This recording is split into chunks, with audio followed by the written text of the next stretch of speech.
அனைத்து அன்பு உள்ளங்களுக்கும் வணக்கம். மீண்டும் சீமானை வளர்க்கும் தமிழக பாஜக தலைவர்கள். இந்த செய்தியையும் அதனுடைய பின்னணி தகவல்களையும் பார்ப்போம்.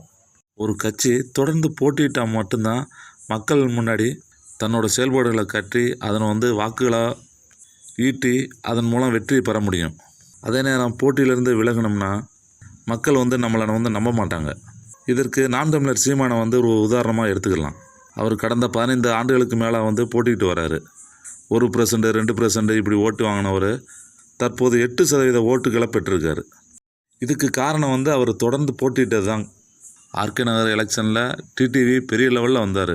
அதே மாதிரி அண்ணாமலைக்கும் தனியான ஓட்டு சதவீதம் நிறைய இருக்குது. கடந்த இடைத்தேர்தல்களில் சீமான் மட்டும்தான் தொடர்ந்து போட்டிட்டார். மற்றபடி யாருமே போட்டியிடலை. ஏன் ஒரு சில இடைத்தேர்தலில் அஇஅதிமுக கூட போட்டியிட மாட்டேன்னு சொல்லிட்டாங்க.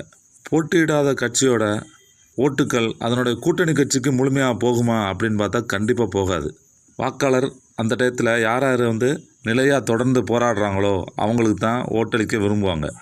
பாஜக இடைத்தேர்தலில் போட்டியிடாதது அதுக்கு காரணம் அண்ணாமலை மட்டும் இல்லை, அந்த கட்சியில் உள்ள அடிமை தலைவர்களும் தான். அவங்க தான் அந்த கட்சியோட தலைமையின் நம்பிக்கையை உடைச்சதே.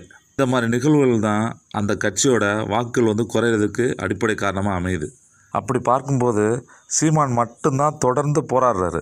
அதனால தான் அவருக்கு வாக்கு சதவீதம் அதிகரிச்சுட்டே இருக்குங்கிறது உண்மையான விஷயந்தான்.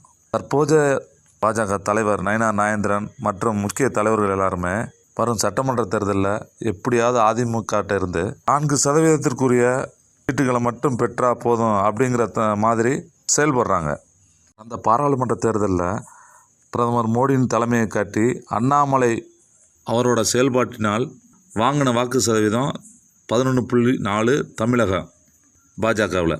இந்த வாக்கில் முத்தரையர், யாதவர் மற்றும் கடந்த காலங்களில் அஇஅதிமுகவுக்கு வாக்களித்த முக்குளத்தோர்கள் நிறைய மற்றும் எப்போதும் பிரதமர் மோடிக்காக வாக்களிக்கக்கூடிய இந்து நாடார்களும் அடக்கம். இந்த 11.4 இவ்வளவுமே அடங்கும். அண்ணாமலை அவர்கள் வாங்கின வாக்கு சதவீதத்திற்குரிய சீட்டுகள்னால் அஇஅதிமுக 2ன்னா பாஜகவுக்கு 1. இந்த கால்குலேஷனில் வந்தால் தான் இவங்க எல்லோருமே ஓட்டளிப்பாங்க.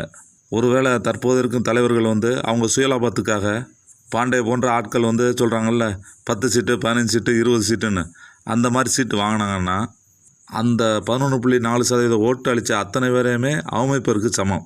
அந்த ஓட்டுகள் அனைவருமே நாம் தமிழர் சீமானுக்கு போகிறதுக்கு அதிக வாய்ப்பு இருக்கிறது. ஏன்னா பாரதியாருக்கு பாரத ரத்னா கொடுங்க அப்படின்னு கேட்குறது சீமான் தான்.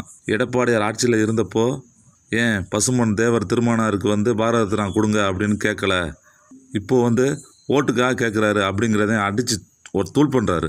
ஒருவேளை 4% சீட்டுகளை மட்டும்தான் நம்ம பெறணும் அப்படின்னு நினச்சிருந்தாங்கன்னா 2% ஓட்டு மட்டும்தான் பாஜகவுக்கு கிடைக்கும்.